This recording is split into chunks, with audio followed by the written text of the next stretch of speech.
Редуцирани линии од приватните превозници ќе возат низ главниот град утре на стартот од учебната година. Дел од приватниците закажале состанок со директорот и службите на ЈСП, па ќе чекаат решение дали за останатиот долг од 2017 ќе им биде исплатен. Утре наутро во најголемиот пик дел од приватните превозници ќе пуштат само по еден автобус на една линија, како предупредување за неисплатените побарувања. Досега само од приватниот превозник Вестор Транс се изјаснија дека без никаков застој ќе ги реализираат сите линии како што е договорено со ЈСП и град Скопје. Јавниот превоз организиран од страна на Вестор Транс во понеделник продолжува да функционира непречено и согласно со возниот ред. Вестор Транс ги почитува и реализира врските што произлегуваат од законите, одлуките и актите со кои се уредува превозот на патници и ќе продолжи да го извршува договорот со континуирано и редовно одржување на линиите 9, 11, 11А, 12, 47 и 55 за кои има добиено дозвола за превоз. На јавното сообраќајно предпријатие пак му недостигаат автобуси за да може да го покрие зимскиот возен ред кој регуларно почнува од 1 септември и наместо дополнителни возила на јавниот градски превоз од утре веќе постојните ќе се редуцираат. Граѓаните кои се приморани со автобус да стигнат до работа, учениците до училиште утре можно е со часови да чекаат на постојките. Други пак порано ги завршија обврските за да не западнат во колапсот кој се очекува по улиците во Скопје. Мислам дека треба Даниела да си го реши тој проблем заедно со останатите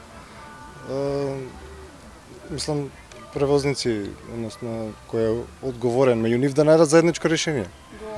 Го имате ли приметено хаосот? Користите ли јавен превоз? Хаос не само во, не знам колку имате мемориска картица овде за да изнакажам кој, мислам нема што кажам, сите знаат каков хаос е у градов или у држава.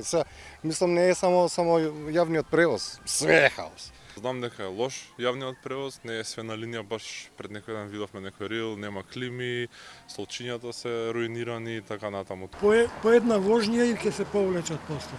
Мислите дека утре ќе биде хаос во јавниот превоз со оглед на тоа дека е почеток?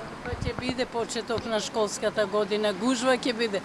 Јас затоа денес идам на пазар, утре да не излегувам и во вторник. Владата и даде задолжение на Арсовска да смисли план за веднаш да се реши проблемот со јавниот превоз во главниот град, а таа побара поддршка од советниците на ВМРО ДПМН.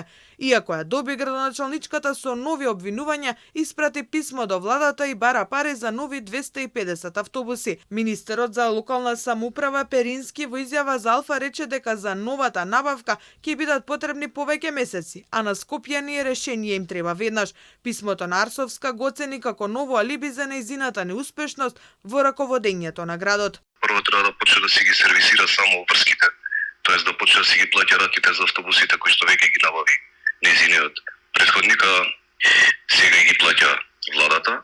Второ, исто така сметаме дека час поскоро треба да направи средба со приватните превозници, да им го сервисира долгот кој што мислам дека е околу 2 милиони евра, за колку толку да се пополни празнината во градскиот превоз. Трето, мислам дека треба да му овозможи услови на директорот на ЈСП да ги сервисира оние 40 на автобуси кои што ги најави дека може да ги сервисира и да ги пушти во промет до крајот на месец септември и на тој начин практично да почне да си го менаџира процесот во рамките на своите ингеренции. Заедницата на локалните самоуправи пак ја повика Арсовска да си поднесе оставка, бидејќи во тоа гледаат единствен спас за Скопје и скопјани, а председателот Орце Георгиевски посочи дека скопските градоначалници се подготвени да иницираат законски измени за да се овозможи предвремена смена на раководството на градот.